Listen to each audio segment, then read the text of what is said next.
వంకాయ టమాటా పులుసు చేస్తున్నానండి. చాలా బాగుంటుంది.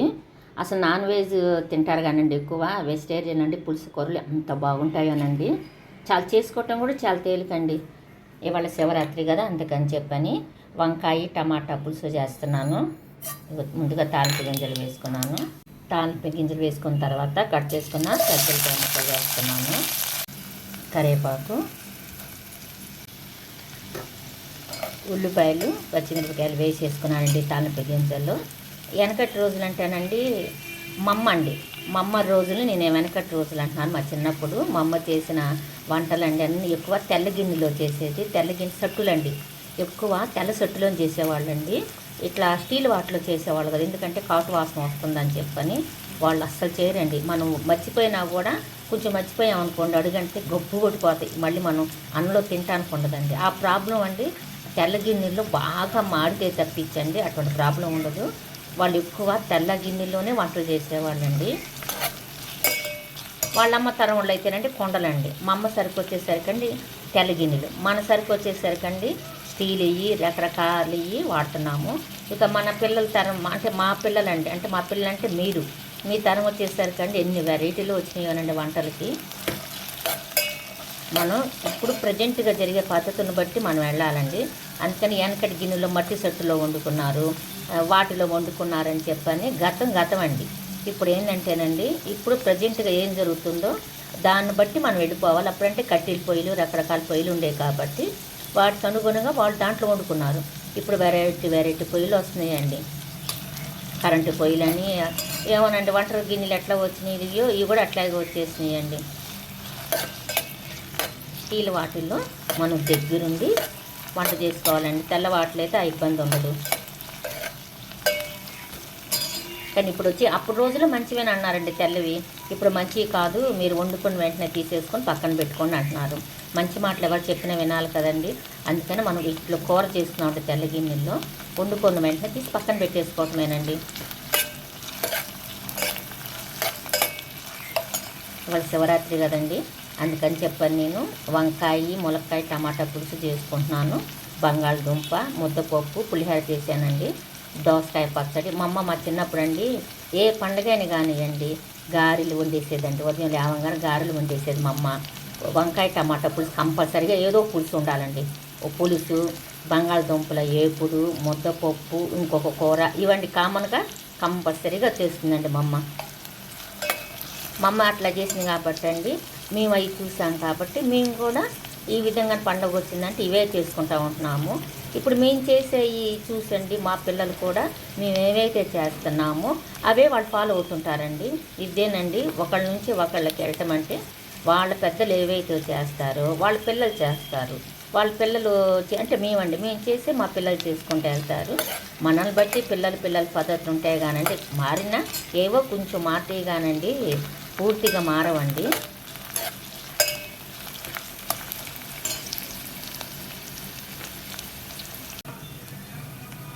కారం, పసుపు వేసుకుందాము. ఇప్పుడు దీనిలోకి నేను కట్ చేసుకున్న వంకాయ, ములక్కాయ, ఒక టమాటా వేసేసుకుందాము.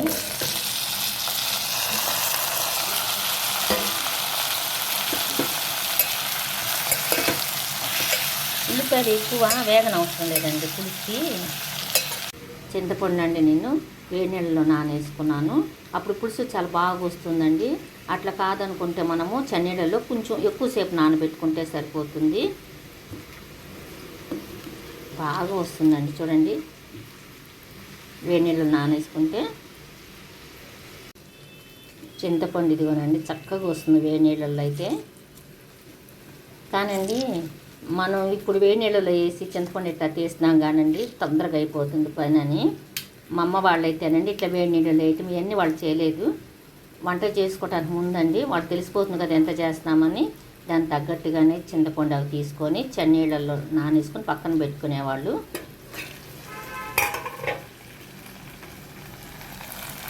ఇప్పుడు పులుసుని పోసేసుకున్నాము.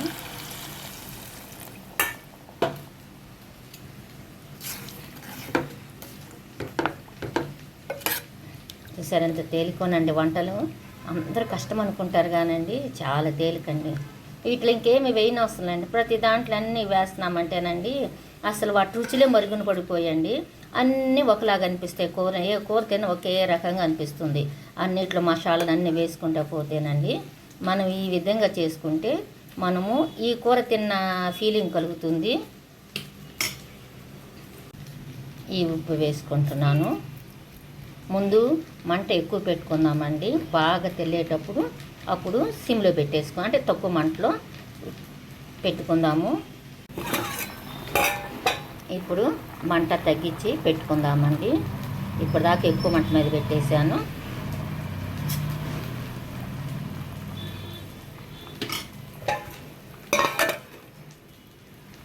పులుసు కూర రెడీ అయిపోయిందండి. ఇదిగోనండి చిన్న బెల్లం ముక్క, పులుసుని బట్టి వేసుకోవాలి. ఈ బెల్లం ముక్క వేసేసుకుంటున్నాను. ముద్దపప్పు పక్కన పెట్టుకొని పులుసు కూర పక్కన నంచుకోవటానికి అప్పడమో ఏదో ఒకటి పెట్టుకోనండి తింటుంటేనండి. ఇవన్నీ మా అమ్మ చేస్తుందండి. ఎందుకంటే పండగలు ఎప్పుడేనండి మనకు పెద్దోళ్ళు ఈ రోజుల్లో ఎవరు గుర్తుంచుకుంటామండి పాపం వాళ్ళని. అబద్ధాలు చెప్పకూడదండి. పండగ వచ్చిందంటే చాలండి అమ్మ గుర్తుకొస్తుంది ఎవరికైనా పిల్లలకి. మా అమ్మ ఇట్లా చేసేది అట్లా చేసేదేనండి. నిజంగానండి తల్లిని అసలుకి వాళ్ళ రుణం మనం తీర్చుకోలేమండి. అయితే ఎవరు చూడలేకపోతున్నామండి కన్న తల్లిదండ్రుల్ని. ఇట్లా తలుచుకోవటం తప్పించి తల్లి బతుకున్నా కూడానండి తల్లిని చూసే అంటే ఎవరి కుటుంబాలతో వాళ్ళకి సరిపోతూ ఉంటుంది. కానీ తల్లిని చూడటానికి మటుకి బిడ్డలకి తీరికలు ఉండలేదండి.